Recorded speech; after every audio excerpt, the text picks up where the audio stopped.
جس لمحے اس نے نبی پاک کی شان میں گستاخی کی اسی لمحے اس کے ہاتھ ٹوٹ گئے. تو یہ کام 100% ہو چکا ہے, اس کے ہاتھ ٹوٹ چکے ہیں.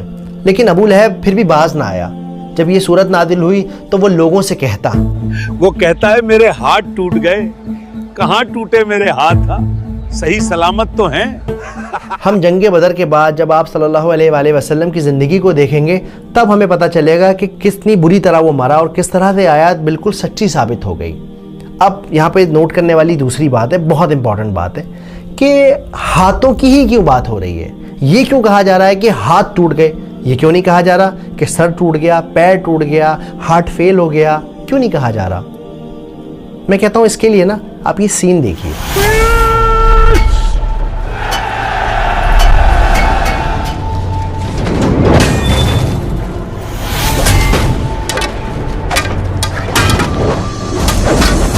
چلیے اس سین کو ایک بار پھر سے دیکھتے ہیں. اس سین میں آپ نے نوٹس کیا ہوگا کہ کیسے ایک سپاہی نے, ایک فائٹر نے اپنے ہاتھ میں ایک تلوار لی ہوئی ہے اور دوسرے ہاتھ میں خود کو بچانے کے لیے اس کے پاس شیلڈ ہے, ایک ڈھال ہے. تو اگر کسی انسان کے دونوں ہاتھ ٹوٹ جائیں گے تو کیا ہوگا؟ نہ تو وہ وار کر سکے گا اور نہ ہی اپنا بچاؤ کر سکے گا. تو پھر ان دی اینڈ آپ برباد ہو جاؤ گے, ختم ہو جاؤ گے اور اگلا حملہ پھر آپ ہی کے اوپر ہوگا. بالکل اسی طرح ہم ابو لہب کی زندگی میں دیکھتے ہیں, اس کا مال, اس کے بیٹے, اس کے کنیکشن, اس کے تعلقات, اس کی پاور, سب کے سب برباد ہو گئے. کوئی بھی اس کے کام نہیں آیا.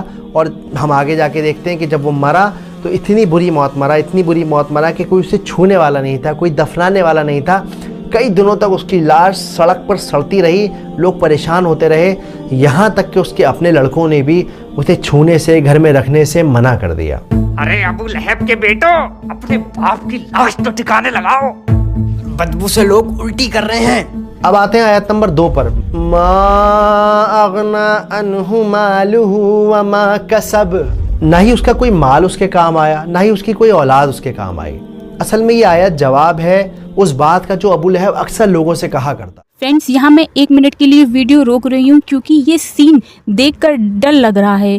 سوچو جب اللہ نے ان کے ہاتھ توڑنے کی آیت نازل کی تو یہ ہاتھ ہلا ہلا کر مذاق اڑاتا تھا کہ کہاں ٹوٹے میرے ہاتھ, اور انجام دیکھو ایسی موت مارا کہ اس کے سگے بیٹے نے لاش کو چھوا تک نہیں.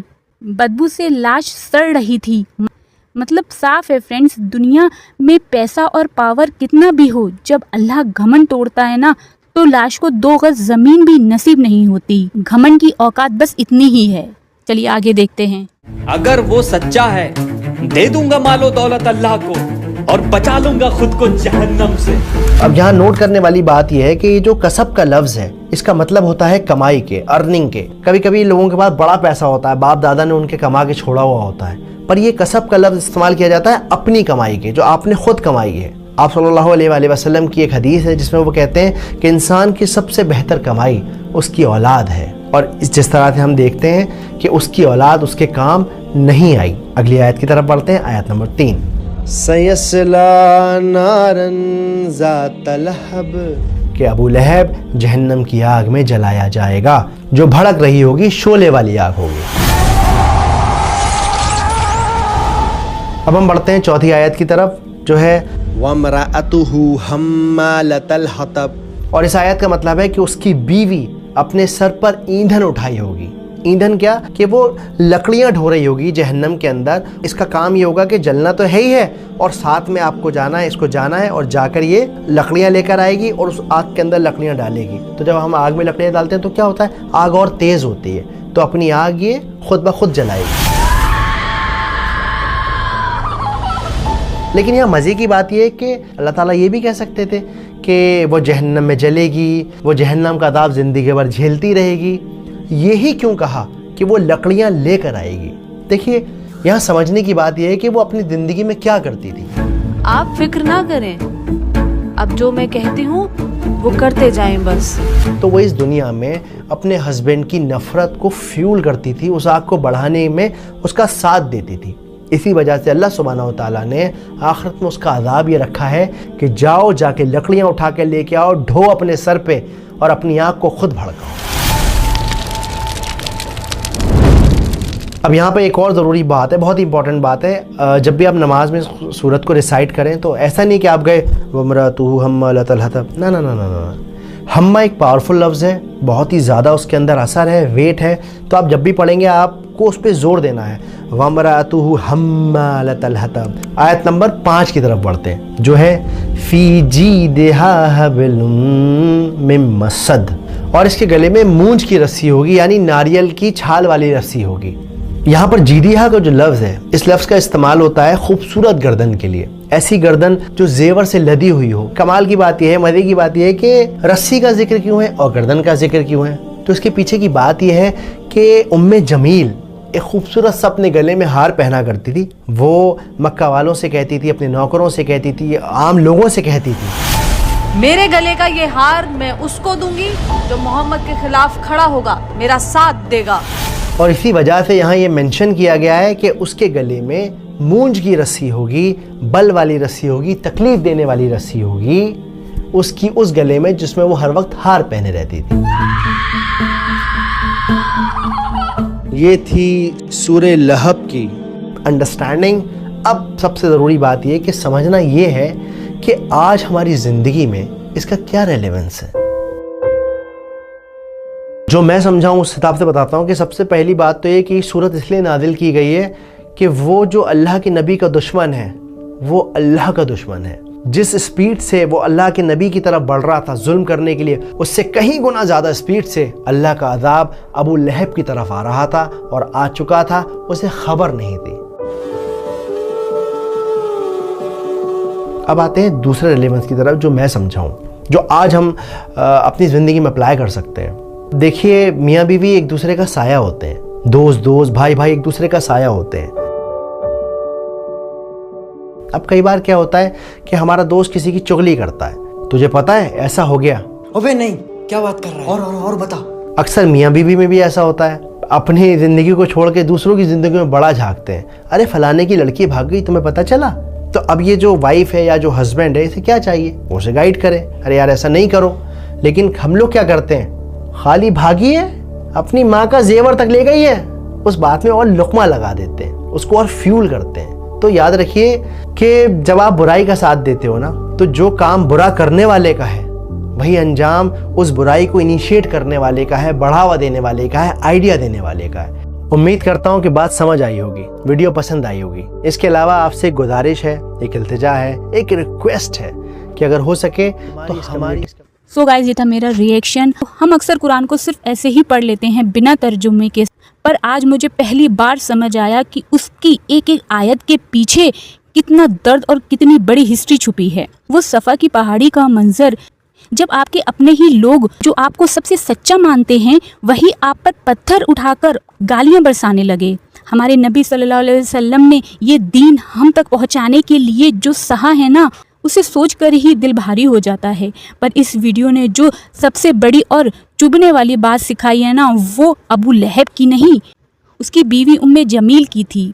برائیاں صرف وہ نہیں ہوتی جو سامنے سے وار کرے, بلکہ وہ آگ کہیں زیادہ خطرناک ہوتی ہے جو پیٹھ پیچھے نفرت کو پھیلا دیتی ہے. آج کل ہمارے آس پاس یہی ہو رہا ہے. دوست ہوں یا رشتہ دار ہوں, کوئی کسی کی برائی کر رہا ہو تو ہم اسے روکنے کی بجائے دو باتیں اور جوڑ دیتے ہیں. ہم خود اپنی آگ کا ایندھن تیار کر رہے ہیں. اور ابو لہب کا وہ انجام, کتنا بھی پیسہ ہو, پاور ہو, جب اللہ کا عذاب آتا ہے نا تو سگے بیٹے بھی لاش کو ہاتھ لگانے سے ڈرتے ہیں. ریلی مکتوب بھائی نے جو کام کیا ہے نا, سیلیوٹ ہے میرا. ایسے کریٹر کو دل سے سپورٹ ملنا چاہیے تاکہ یہ پورا قرآن ایسے ہی لا سکیں اور ہمیں سمجھائیں. آپ کو اس ویڈیو میں کون سا فیکٹ سب سے زیادہ آپ کے دل کو ٹچ کیا, کمنٹ میں ضرور بتائیے گا. اچھا لگا ہو تو شیئر کرنا تاکہ باقی لوگوں تک بھی یہ باتیں پہنچ سکیں. ملتی ہوں اگلی ویڈیو میں. جزاک اللہ خیر.